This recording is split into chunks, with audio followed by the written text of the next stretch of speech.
The memories. The memories. Ranks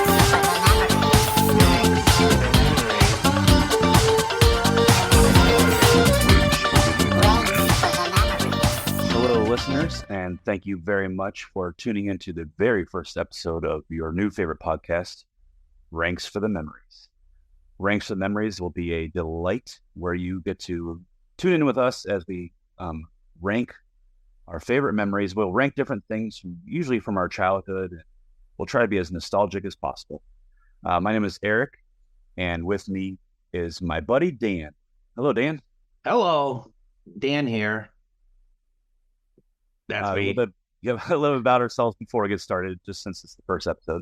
I am a elementary school media specialist in Florida, and media specialist is a very fancy term. But Dan, did you know that sometimes, since I'm a guy, I'm called a guy-brarian? What's your feelings on the word guy-brarian? Well, I've had some time to process this now, and I'm assuming it's because there's not a lot of guys who are school librarians. Three. Okay. Three. So that makes sense. Yeah, the library. Yep. Uh-huh. Not as fun as you think. And you probably didn't think it was that fun. Well, books are great, and media is great. No, and the job is fun, but the term guy-brarian, not so fun. Guy-brarian, yeah. Yeah. Mm-hmm. Yeah, well, I mean, it's better than, male-brarian. Yeah, that doesn't roll right off the tongue quite as much. Not quite as much, but it's nice just to get some attention in this world. I do love attention, which is probably why I'm creating a podcast. There you go. And I am a professor in the Midwest. I study psychology, but I will not be psychoanalyzing Eric verbally. Not until episode 3. Not until episode 3, when he lays down on the couch, and we talk about his mother. Oh man, she was probably listening right now. Right. So it would just be nice things. How could it not be? Well, Dan, we're going to try to tackle 3 topics today. Okay. And the first one is one of my favorites, since I have a sweet tooth and I love eating unhealthy things. Let's talk about our favorite candy bars. All right. So we did ask people, mainly Floridians, I imagine. I'd say majority, yeah. About the candy bars. And so we're going to go and look at those. Our goal eventually, by the way, guys, was for Dan and I to come up with one master list together. But we realized there's nothing more divisive in this world. You thought it was religion or politics. It's candy. We could not come up with a shared list. So we've entirely changed the program.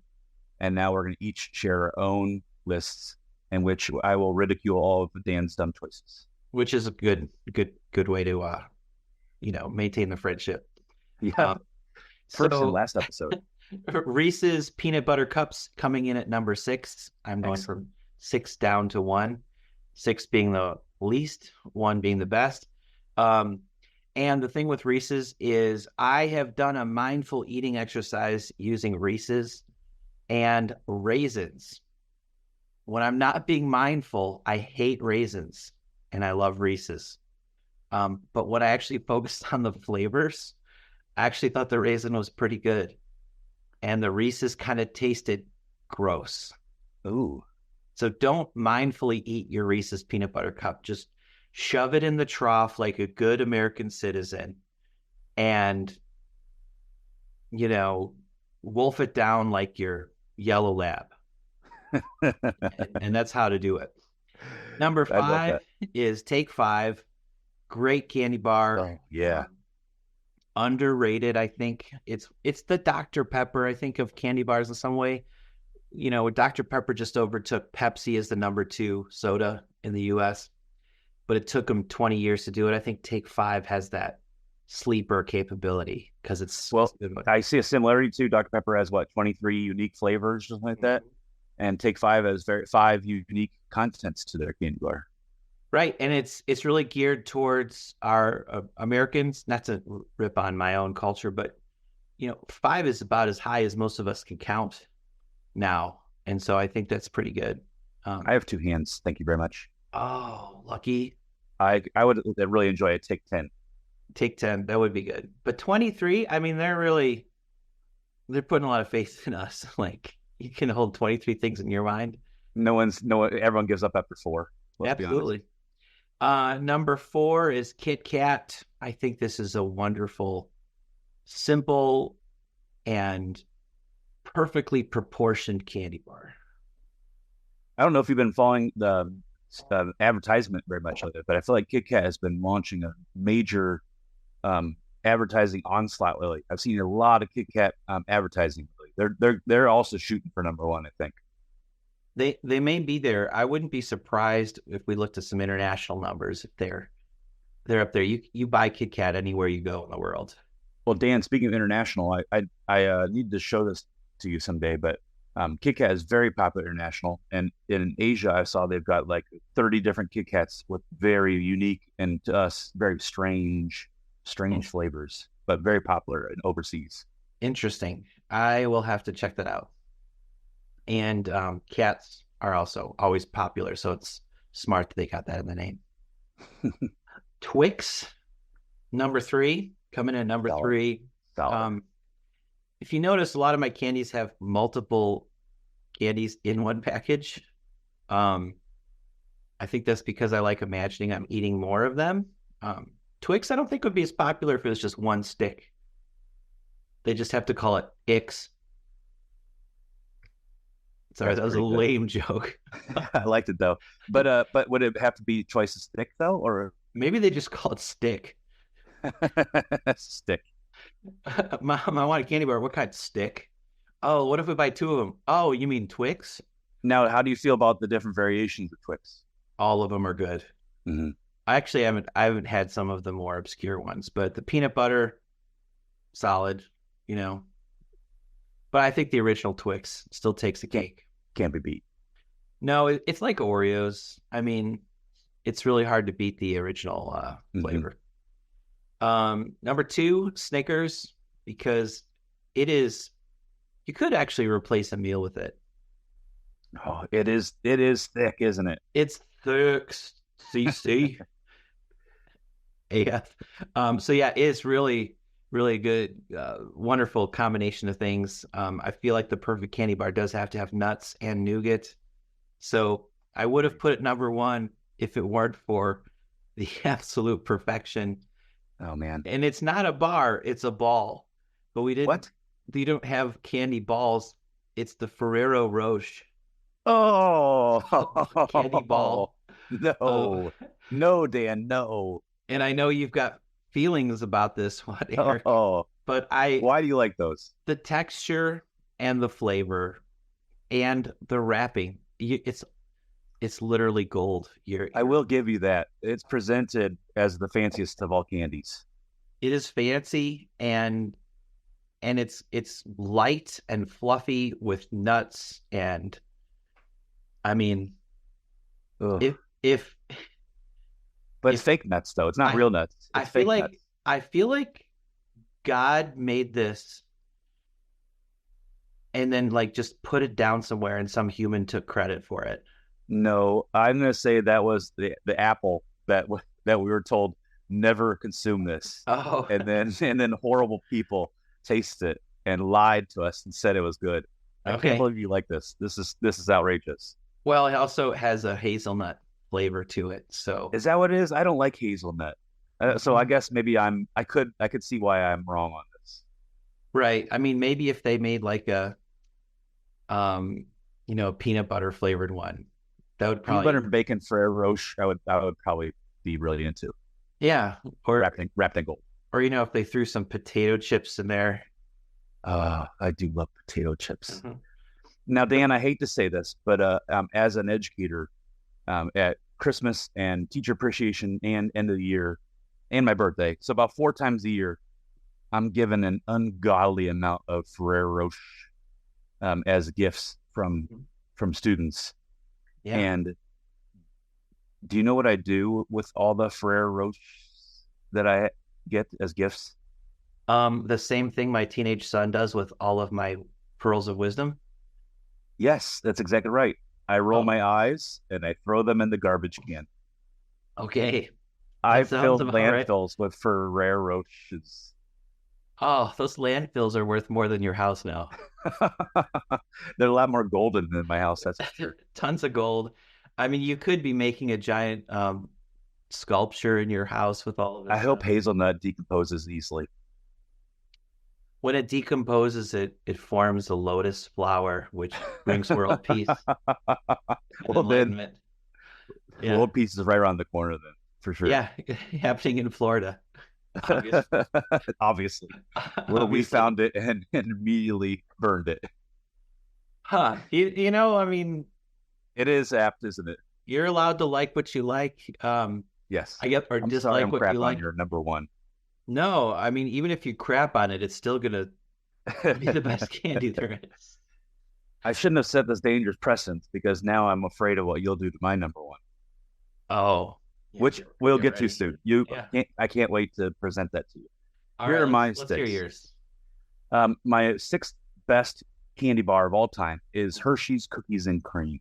Solid choice. Yep, I have a respect for Hershey's where I won them on the list. I love the candy bar, but it's also I feel like they got boosted just a little bit because in just the fame that a Hershey's bar has.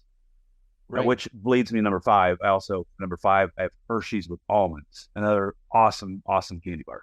So one of yours is Hershey's with Oreos, and one of Yep. them is Hershey's with almonds. Yes, that is correct. You know what would be really great is Hershey's with butyric acid. One of the What's things that? It's one of the things they put in Hershey bars, which is the same chemical as in Parmesan cheese and that little taste of vomit that you get in your mouth. What?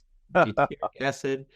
So I mean, there should also be a Hershey's with less butyric acid.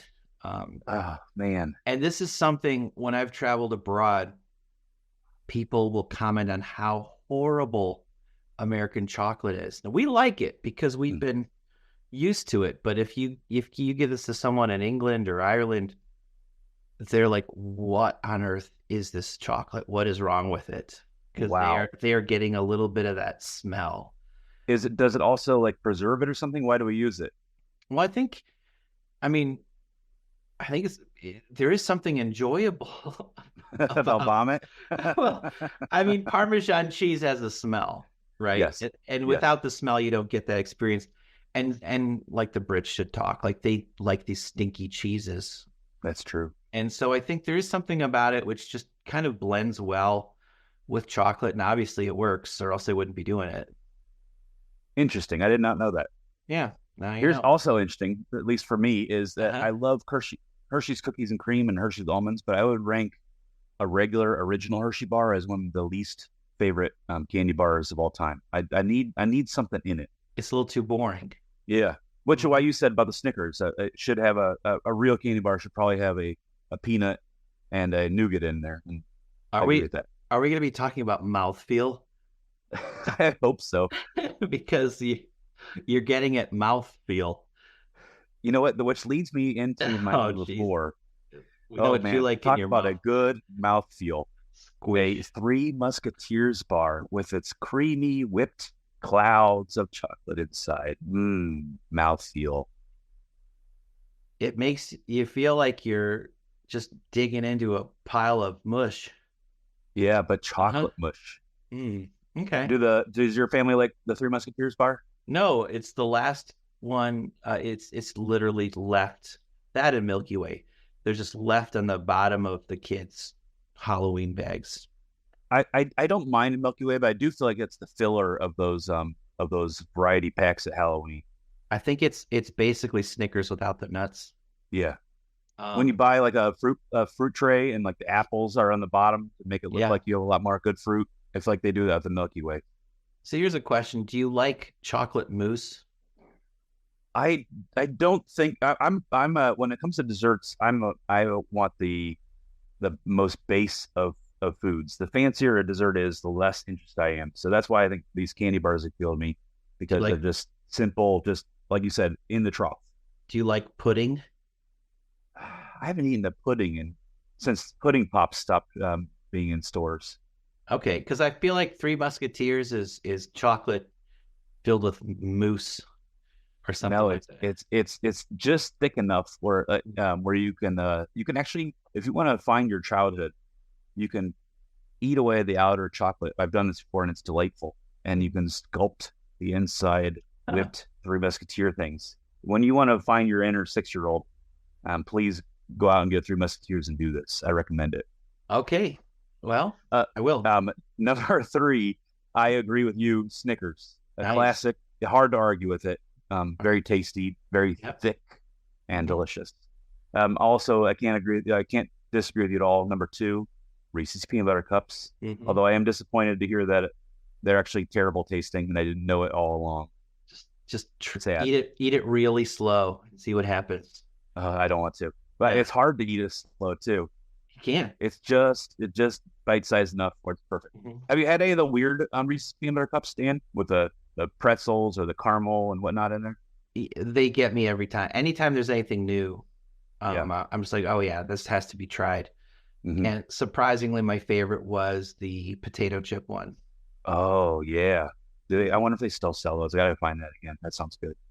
Yeah, I mean it's you feel a little trashy eating it because it seems like something you'd eat late at night when you're just trying to calm your emotions. But it's surprisingly delicious. It does sound like something. Maybe I need to have some of those on hand. It's like the seems like something Eric Cartman would eat regularly. It does, doesn't it? Uh-huh. Like a big bowl of candy bars and throw in potato chips and cereal and stuff. It makes us think maybe we should be combining potato chips with more of our candy bars. I'm willing to try. I feel like any of the ones we mentioned could have potato chips on them. Oh, for sure. Take 6.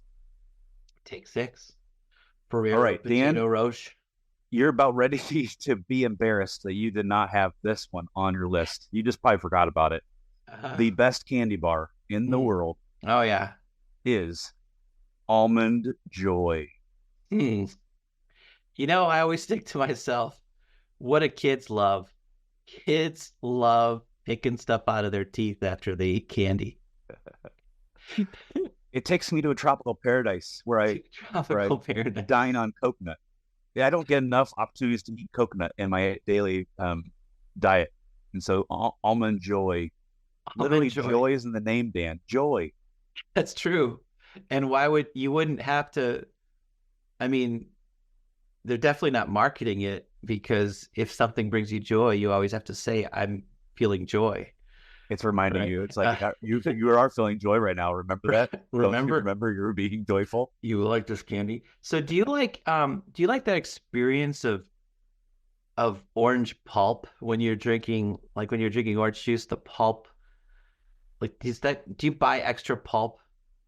If it tasted like coconut, I would certainly do that. No, I meant like when you go buy orange juice, do you buy the extra pulp one or do you buy the pulp filtered out?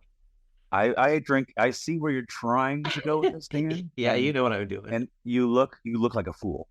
You sound like a fool. I like actually see you right now, so you look like one, but I also you sound like a fool right now. I drink orange juice without pulp, and I eat candy bars with as many coconut flakes With as much in it as pulp. possible.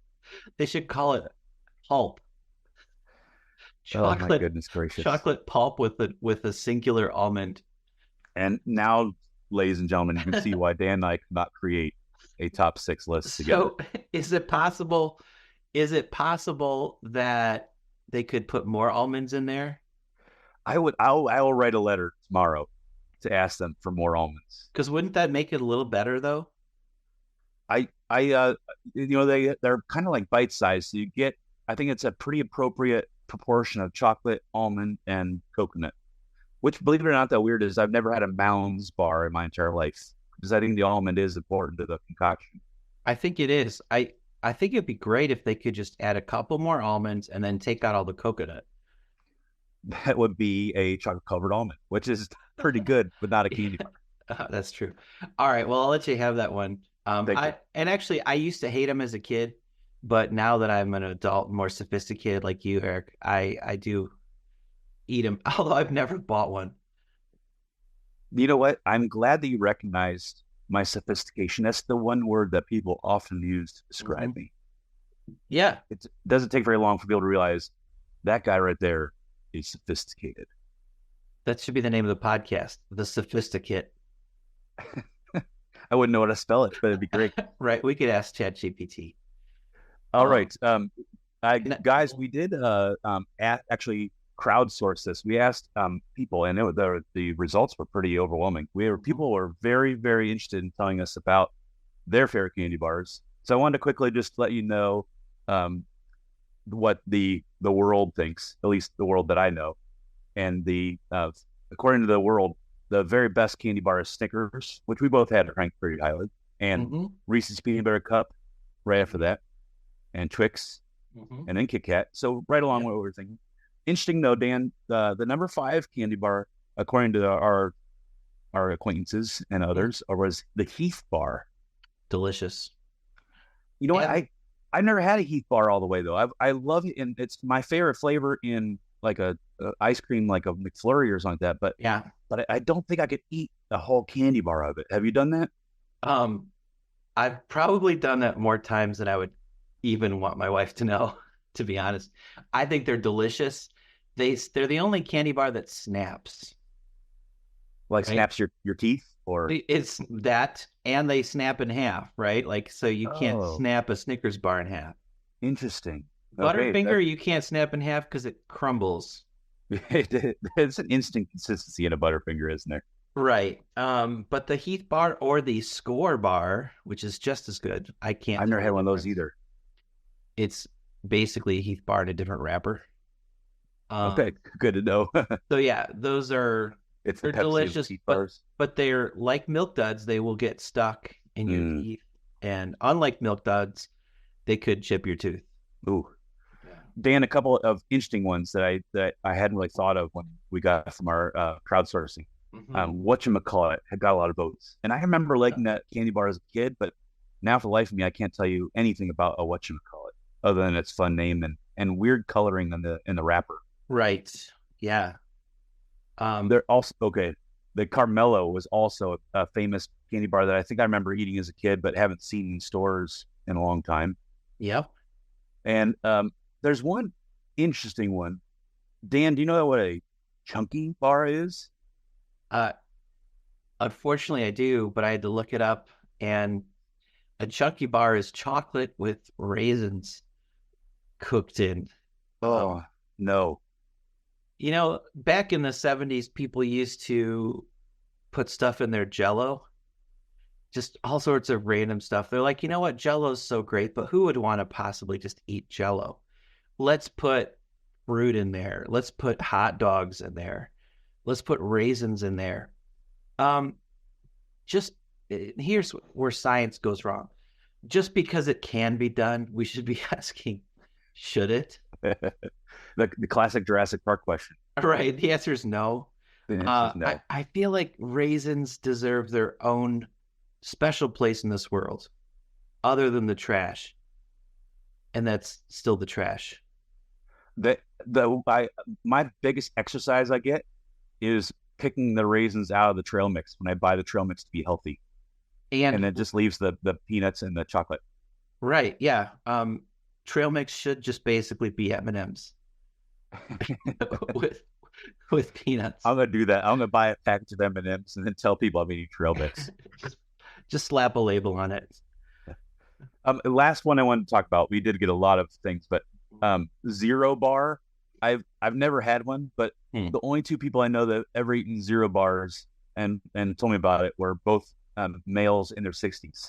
So I wonder if that was like 40 years ago or something like that. Zero Bar was marketed, and it just isn't now. Yeah, I mean, candies do go in and out of style. That's for sure.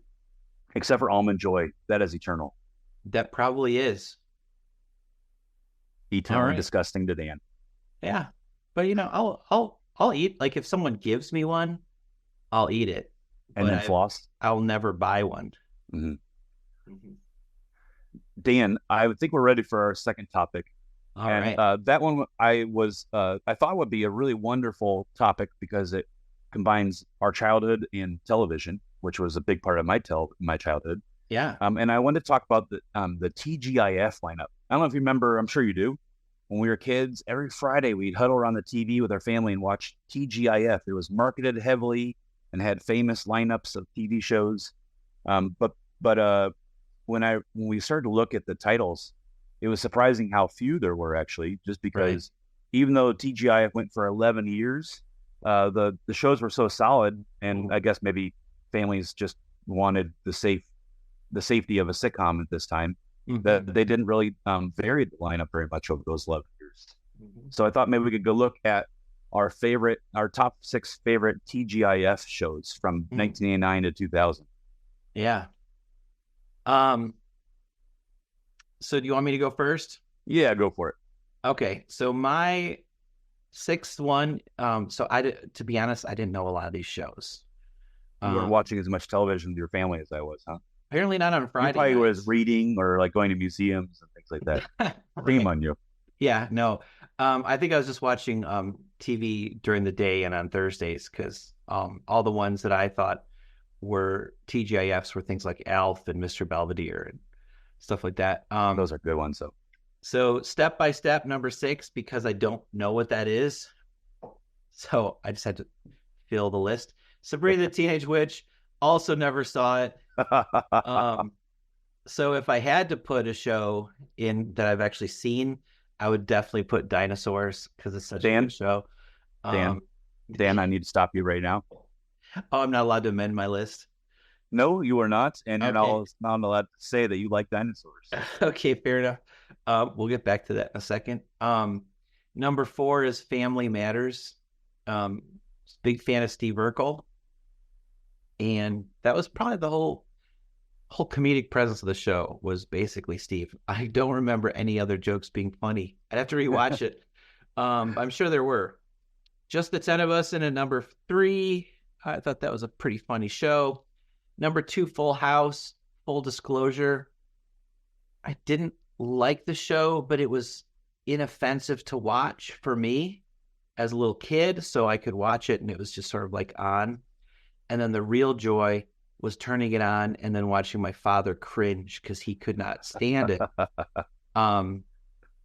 Wonderful sayings like "cut it out" and Did someone say word? Right? Did someone say word? The jackalope. Those sorts of things. Just top-notch comedy. And then, of course, Lori Loughlin. In the 90s, beautiful woman. Uncle Jesse, John Stamos, stud. Of course, he'd be with Lori Loughlin. There was a packed lineup in that show. I will give you that. It was a packed lineup. Bob Saget. I mean, talk about the most wholesome man in Hollywood. Actually, the funny thing with Bob Saget, the more I read about him, and rest in peace, is that his actual personality was very wholesome. But then you look at his stand-up comedy, and it's just some of the dirtiest jokes. He's really pushing the line with a lot of it. So he's just kind of a great. It is a nice reminder that study. stand-up comedians do have that kind of on-stage persona sometimes, where you're not seeing who they really are. I saw the same thing. Right, really solid, caring, generous person in real life, but maybe the filthiest comedian we've ever heard on stage. Right. So he'd put that filthy persona on, but then he could also put the super innocent persona on for shows like Full House and when he hosted America's Funniest Videos and would have to tell the dumbest dad jokes. That probably killed his soul. He had to hate those writers. Yeah, I'm sure he did. It was a painful, but like you said, whole,some though. Like it was just what America wanted at that time. Nothing more. She's not going to like the rest of her vacation. It's just like, that's not funny. Did an AI write this? I will agree that there were a lot of good things about Full House. It didn't make my list, though, because that was the first time in my life I recognized the horrors of a laugh track. Oh. I mean, it's been in every show I've ever seen, but I never really noticed it until it was so forced and shoved down our throat in Full House. That's what I think really turned that show off for me, was it kind of broke the glass for me when I just heard the laugh track so much. Oh, like the fourth wall was taken down. Yeah. Yeah. And then my number one is Perfect Strangers. Solid. I've watched a couple of the episodes again. I didn't realize how uptight Larry really was. Yeah, they really wrote him into a corner, didn't they? Oh my goodness! And I've heard he's another wonderful person. Both of those guys I've actually heard are wonderful people in real life. But boy, was he uptight! Like he's probably got generalized anxiety disorder. Um, and then he gets Balky Bartokomous, which I mean, talk about a stereotype. He really was, but like but I goat, you know I guess from around another because of the country. 90s. Yeah, That stereotype worked though. He was funny. that was the premise of every sitcom. It's like, what are some stereotypes we could Yeah. throw on screen? Yeah. And definitely, if you get a chance, watch the episode where Balky bowls, Oh my goodness, I need to. because the sound I still remember this from a kid was knock, knock, knock, knock, ah, and then he throws the ball. That's the sound he made before he threw every ball. Yes, Okay, cool. I need to. I'm watching it today then. you got to Thank you. watch it. Okay, so that's mine. Excellent choices. I love it. My number 6 was Clueless. It didn't have a big run, but it was based on the movie and had some of the same characters, even same actors even in it. And I did enjoy it.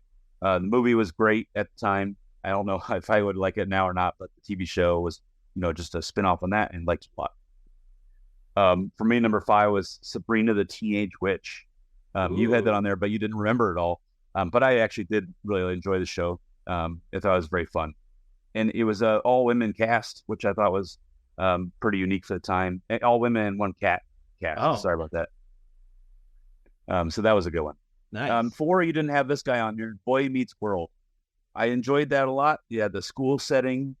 You had Panga was another great 90s girl. And I thought it was very fun. And obviously other people liked it because they do. There's a spinoff now. I don't remember the name of it. I haven't seen it yet. Girl Meets World, I think, about his daughter, I believe. Okay. But if it was good in the 90s, it's good now, I guess, is their thought.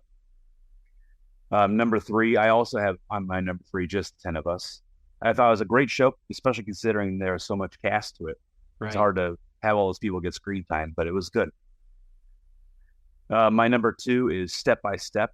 Again, a giant cast. It was the modern day Brady Bunch. So you had a family joining another family, and they had all the cliches and stereotypes that you want in a sitcom. You had Right. a nerd. You had a preppy girl who's into looks. You had the tomboy. You had the the scheming boy. You had the dumb kid. You had the dad who was like foolish and just goes along with whatever, doesn't know what's going on in the family. And then Suzanne Summers as one of the greatest moms in the history of television. Love that show. Which I'm going on about it, which means I do love it, but it can't beat Perfect Strangers. Also my number 1. That's true. Perfect Strangers. Wonderful, absolutely wonderful show. Probably should have won an Oscar for TV. They would have even said, Oscars are just for movies, but this one year we're gonna let it just TV special, show yeah. have it. Yeah, absolutely. It would have been for least likely to be able to land the girlfriends that you actually had on the TV show. Oh my gosh.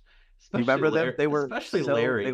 They had big blonde hair and they're very beautiful. Oh yeah. And it was amazing. It's like TV shows are meant for losers. It's like to imagine that this is the life you could have. I guess it's like if Larry Appleton can get that broad, I can too. Yeah. And maybe that's why we're watching. I don't know. Probably. I know that's why I watch Full House. So poor Lori. Is she still in jail or is she out? I think she's out now. Yeah. Okay. She's a celebrity, so I think she only had to, show up one or two the country club for a couple months. Played some golf. Oh yeah. Man. Dan, when we crowdsourced this question, it almost made me sad a little bit because since there are so few successful TGIF shows, a lot of people are listing their favorite shows that they thought were on TGIF, but were not. And the number one vote getter, the people most mentioned show was Dukes of Hazzard, which was maybe my very favorite show growing up. Just unfortunately wasn't on the TGIF lineup, so we failed to talk about it today. Mine was Alf. Alf was great, and also did get a lot of votes. Yeah, I think it was actually, when I looked it up, it was on Friday, I think, but right before they started branding things TGIF. Aha. And So you're close. apparently all of the people on Alf hated each other. Oh, really? Yeah. I wonder if anyone hated the puppeteer. I hope not. I mean, but you know, Alf has a strange staying power. Like I went to Germany long time ago, but it was like a decade after Alf was done, and they were still in a theater playing Alf Der Film. Wow, really? Yeah. I thought you just said you're going to see like a lot of 80s t-shirts with Alf on it. I mean, you really should. What? Yeah. Brilliant That would idea. be like one of the most iconic shirts, I feel like, an Alf shirt. Yeah. And we also got a lot of votes for Love Boat in Dallas, but Yeah. having never seen either of those shows, I can't really comment on them. I saw someone voted for Nanny and the Professor. I've never heard of that in my entire life. That was when I see someone bragging about their how cultured they are. Yeah. So Star Trek, I feel like that's a whole other genre. Yeah, that's definitely a Trekkie looking at it. I think they might have also voted for Star Trek as their favorite candy bar. But you know, probably the best show was Dinosaurs. I'm thinking, Dan, right? Because there were. I would rather admit that time. Ferrero Rocher is my favorite candy bar than admit that Dinosaurs was anything other than the biggest bucket of turd ever put on television in my entire life. But they did have such a iconic catchphrase. No, don't say it. Don't. Freud would have been proud. Thank you for not saying it. Not the mama. Well, if you're going to say it, you might as well say it correctly. I don't even remember. It was just like, it's the mama or something like that. Yeah, something like that. Right? Oh, how obnoxious. And then he'd hit the dad with a pan or something. Oh, my goodness gracious. Yeah. Oh, terrible, terrible show. That was on TGIF, and I'm glad that neither of us ranked it as such. Man. You know, that was what I would call a courtesy to you, because I actually did watch the show. And I'm sure I did too, but I looked forward to it. When you're in a family of four, you only get one vote, and I'm sure my vote was the fourth vote.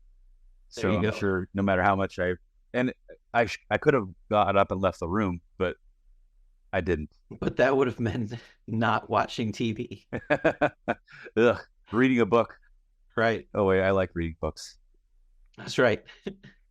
Kids, stay in school. Yeah, keep reading, kids. Our third topic for the day, and third and final, is sports star nicknames. Okay. When I started going down this rabbit hole, I discovered everyone had a nickname, and there are some that were clever and some not so clever. And I feel like it looks like the most clever were in the past. I feel like now they're just giving people initials and stuff like that. But a lot of clever nicknames out there, and so many nicknames that even when we crowdsourced it, there wasn't any that people really had a shared love for. Everyone had their own nicknames that they love the most. So we really got a lot to choose from here. And so I think our list will reflect that. Could I dive in with mine? Dive in. All right. My sixth favorite sports star nickname from all time is the Mailman. And I think partly because it was cool that Karl Malone would be able to deliver, but also partly just because I think just the physique and authority that he played basketball with. He was a dominating man, so you couldn't help but respect him and his nickname as well. Right, and mailmen deliver regardless of the weather. That's true, even though he's always indoors when he's playing basketball. Well, I hadn't thought about that.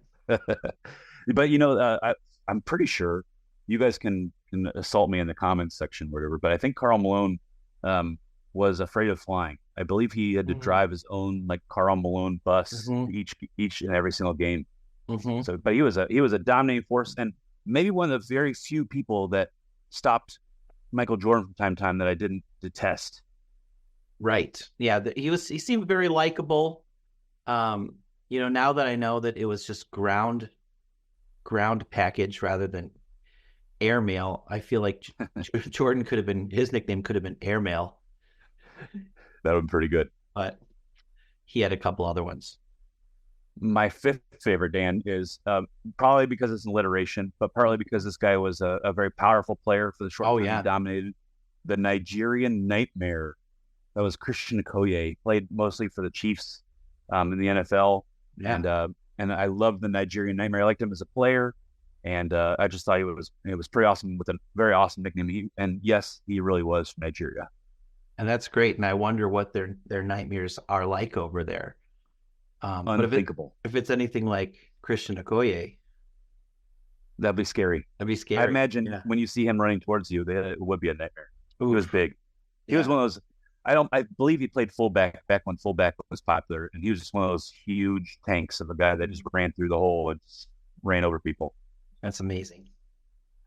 And speaking of big, thick players, my number 4 is also a running back in the NFL. I do like the Buccaneers, so I hesitate. I tried to avoid Buccaneer nicknames because I know that's kind of a small market, but I do love this guy, and I love his nickname. The Buccaneers got a guy maybe about 10 years ago, Doug Martin, and his nickname was Muscle Hamster. I think that's just one of the best nicknames because it's not an alliteration. Like there's nothing clever about how it sounds, but the image. No, it's very awkward off the tongue, isn't it? But the image it puts in your head is amazing. We do need ChatGPT to make us a muscle hamster so we can see what he looks like. Yeah, I'm going to do that when the podcast is over. It's going to look like Doug Martin because he was a small man, but very, very, very muscular. And I don't know where hamster came from. Maybe he had a lot of body hair.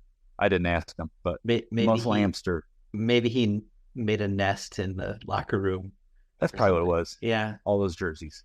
Or he had the wrong water bottle. He drank it upside down. Dan, my number 3, I actually never heard this being said on air while he's dunking or shooting threes or doing behind the back passes. So I don't know if it was just in the newspapers, maybe perhaps because it's very long and awkward also. Mm-hmm. But Larry Bird's nickname is the Hick from French Lick. Yeah. And you like that one. I do like that one. I think also rhyming appeals to me in my simplistic mind. I feel like the name French Lick is one of the grossest sounding town names. It is strange, isn't it? What does it remind you of? It reminds me of something a middle school boy would say, and then you'd want to wash his mouth out with soap.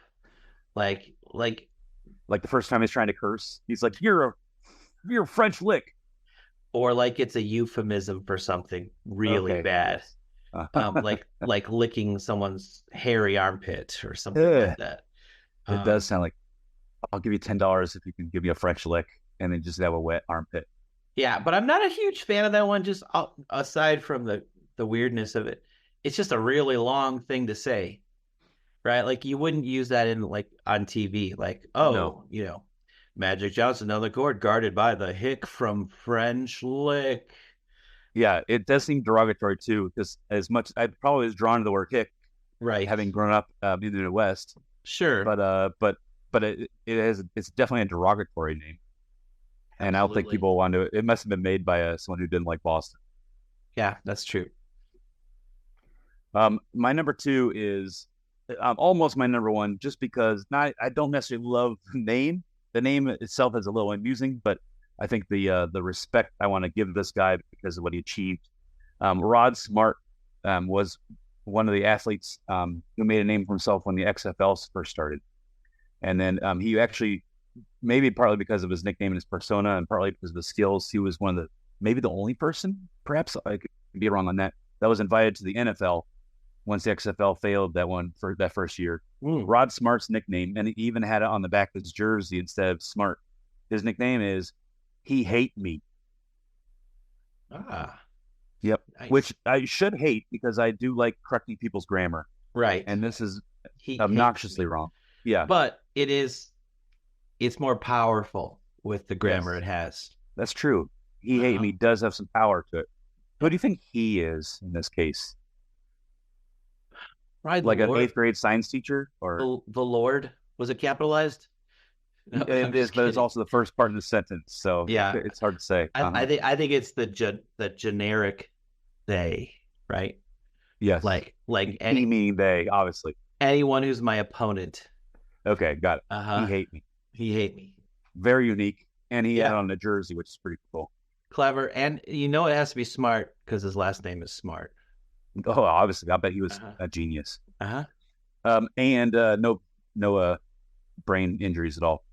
My number one choice for best nickname was the Refrigerator. Oh yeah. Refrigerator Perry was growing in the Midwest, everyone's idol. The biggest, baddest man on the Bears team, scored a touchdown in the Super Bowl. Giant man, Refrigerator Perry. Love that nickname, and that guy was just massive. Just absolutely massive. I mean, and the iconic touchdown. Yeah, yes. Which I will say though, not to get into too much sports talk to ostracize our unsport fans, but still, there are some people that are still in pain from that touchdown because it meant that Walter Payton did get his touchdown in the Super Bowl. Yeah. That strikes a chord with some people. Yeah, I could see that. But enough about that. Refrigerator Perry, a giant beast of a man, probably more flab than muscle, but so big that he bowled. Yeah, and I'd be curious to compare his stats with a football player today to see, is he really that much heavier? I didn't think about that. He was giant for the 80s, Right. but maybe now he would be average. Right. Maybe now he's not that huge because I mean they're making some big boys. Yeah. All right. So here's my choices. Yes. Number 6, the Worm, Dennis Rodman. Oh yeah, what an amazing, interesting person. Interesting, weird. Hate him when he wasn't on the Bulls. Then when he was on the Bulls, I'm like, oh, cool, we got him. Like, you want him on your side, no matter what you're doing. Absolutely, that's funny you said that. Yeah, we hated him on the Spurs and wherever else he was, but the second he got signed for the Bulls, he was our favorite player. Oh yeah, and then Sweetness, Walter Payton. What a great nickname. I mean, it's anything sweet or friendly or something like that. If it's a sports nickname, that person must be tough because they can handle that nickname. Refrigerator was my number 3. Magic Johnson I put on there just because I think it's such a funny word. It really sounds dirty if you think about it. Let's move on. And then, you don't want to comment anymore on Magic Johnson? I mean, if someone called me Magic Johnson, of course, my last name is not Johnson, so that'd be odd. It would be a statement. It would be a statement. Yeah. That's a good way to put it. Number 2, Big Unit. What a funny nickname. Yeah. I just think it's really funny. Dan, I find it also funny that you have Magic Johnson and Big Unit back to back. Yeah, let's not read into that. And then I also put Worm on there. So let's not think about that too much. Number 1 then, before we read into anything. Yeah, no reading into anything ever. And then number 1, because I grew up in the Chicagoland area, and Air Jordan. I mean, we all take this nickname for granted, but just saying someone's in the air, it's a statement about them. And if you saw Jordan before anyone else, it did look like he was hanging in the air. It was kind of crazy. And of course, now there are people that have vertical leaps exceeding Jordan's even. But what a great nickname, and the most recognizable sports star for a period of time. People still buying his shoes, 30 years later. Yeah. maybe the most iconic athlete of all time. Yeah. I almost put him on the list just for that very reason. I think you're right. Air Jordan definitely conjures up an amazing image, doesn't it? Mm-hmm. Yeah. Very nice. It would be like you having a nickname related to the peak ability in your field. Like read a lot of books, Eric. Right. Rolls right off the tongue. Literacy. On you read a lot of books, Eric. Exactly. Huh. Yeah. So yeah, and then the one I liked the least of this was the nickname Taylor Swift's boyfriend. It just because it doesn't roll off the tongue, if you're a sportscaster and you're talking about Travis, and you're like, and the ball, pass to Taylor Swift's boyfriend. Actually, I think that would be pretty funny if someone said that. I'm surprised they haven't said it yet on the air. Instead, they just go to her in the booth every single time he caught a pass. Right.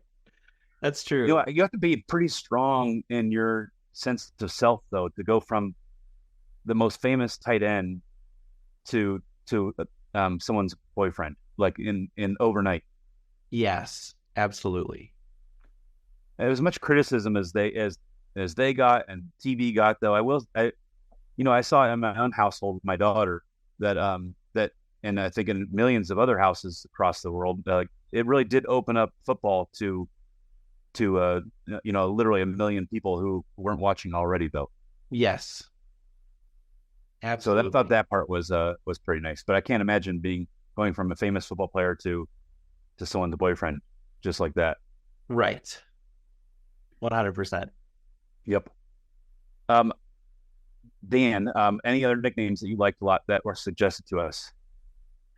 I mean, sports nicknames are just generally so good.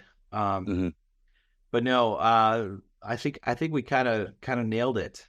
Yep, I think so too. I mean, the human highlight reel, Dominique Wilkins, that was a pretty cool nickname too. And his dunks were always just spectacular. But again, just like what a wordy thing that you're probably not saying during a broadcast either, though. And the other one I will highlight is calling Wayne Gretzky the Great One. Yes. I mean, that's pretty elevating right there. And I guess, just like everyone would agree that Michael Jordan is the greatest basketball player, I think you are allowed to have the nickname the Great One when you're unarguably the greatest hockey player of all time. Yeah, there's some crazy stats about Wayne Gretzky which just show like how impossible it will be for someone to come close to breaking his records. At some point, do you feel like people will be calling you the Great One at your school? Probably. I assume your students probably already are, and your coworkers soon. Oh yeah, absolutely. I'm just happy if the students are happy. So that's nice. Yeah. If I had a full house, I would push the full house button right now and go, "Aww." I do have a little sound thing, but I don't know if it actually shows up and you can hear it. That was even more than the laugh track was that button that someone had to push like every time the Olsen twins opened their mouth. Aww. Well, yeah. I'm going to do that on the entire second episode. Every single time you say something, I'm going to do that noise. The awe? Yeah. And that will ensure that no one will listen to our second episode. But I'll have to try to say cute things. Good luck. Yeah, good luck on that. So I feel good about the ranks so far. I don't know about you. Good ranks. I won, obviously. I assume it's a contest. It is a contest. And so I thought maybe one of the last things we could do is I put into ChatGPT, I said, come up with some jokes which incorporate candy bars, sports nicknames, and TGIF TV shows. And ChatGPT did not disappoint. No, they did not. I called ChatGPT it. They. I don't know what it is. Oh yeah, they. So let's take turns reading these. If you can make it funny, I will mail you $5. $5 and almond joys. I will mail you a box of Almond Joys because I am so confident that these jokes are so unfunny that no one listening will laugh at them. They will actually laugh based on how unfunny they are. It shows you that they Chat GPT can do a lot of things, but cannot make humor yet. So why don't you read the first one? I'll read the second one, and you can read the third one. Dan? Yeah. Why did the Snickers bar get kicked off the basketball team in the 90s? I don't know. Because every time it was on the court, it kept getting stuck in a full house. Oh, that's so bad. Yeah. All right. Why did the Milky Way refuse to play on the 90s TV trivia team? Ooh, I don't know why. Because every time they asked about Friends, it kept saying, "How you doing?" and offering everyone candy bars. Crickets. I love ChatGPT. Like, it's that thought. You know what? That's a good joke. Yeah. Our last ChatGPT joke about episode 1 is, why did the Twix bar break up with the Snickers bar in the 90s? Oh, boy. I don't know. Because it found out Snickers was two-timing it with that Fresh Prince and Married with Children. Oh, cringe. I love that they just threw together like every single thing we asked to put into one. That might have to be, I think that's going to be a regular part of our episodes now, is we're wrapping up with some Chat GTP jokes about our topics. There you go. If you happen to laugh at one of those jokes, please let us know. We will let Chat GPT know what a great job it's doing.